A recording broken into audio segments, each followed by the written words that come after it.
घना अंधेरा था। ठंडी हवा चल रही थी। पेड़ों की शाखाएं हल्के हल्के हिल रही थीं। रघुनाथ तेजी से कदम बढ़ा रहा था। उसकी आंखों में सतर्कता थी। रघुनाथ एक घने वृक्ष के नीचे रुक गया और इधर उधर देखने लगा। अचानक झाड़ियों में हलचल होने लगी और एक नकाबपोश स्त्री उसके सामने प्रकट हो गई। आखिर कब तक हम छोटी मोटी ठगी करते रहेंगे?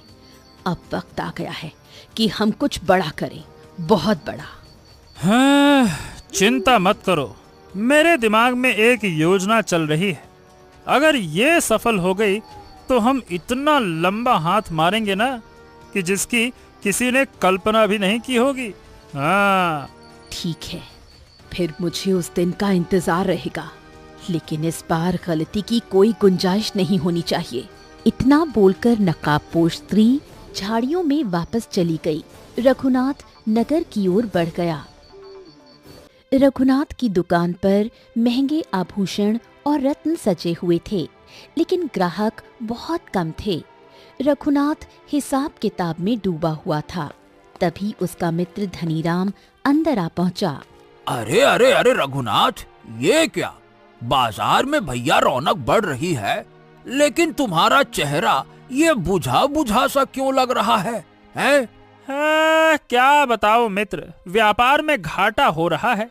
पहले जो ग्राहक यहीं आते थे अब दूसरों की दुकान से सामान खरीद रहे हैं। अगर यही हाल रहा तो दुकान बंद करनी पड़ेगी। हाँ। अरे तुमने सुना? राजा सूर्यभान की पुत्री राजकुमारी सुमेधा के पास एक अनमोल हार है। हाँ, अरे जिसमें कोई अद्भुत पत्थर जड़ा हुआ है। कहते हैं कि वो हार जिसे भी मिल जाए उसकी किस्मत बदल जाएगी। हाँ। ये सुनकर रघुनाथ चौंक गया।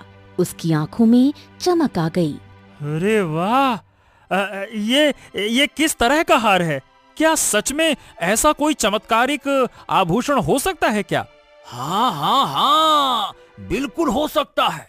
और यही वजह है कि वो हार हमेशा राजकुमारी के पास रहता है। वो बहुत संभाल कर रखती हैं, लेकिन अगर किसी तरह से वो तुम्हारे हाथ लग जाए तो समझो भैया तुम्हारी सारी परेशानियां खत्म हो सकती हैं। रघुनाथ के चेहरे पर एक शातिर मुस्कान उभर आई। वो कुछ सोचने लगा। रघुनाथ अपने आप से बोला,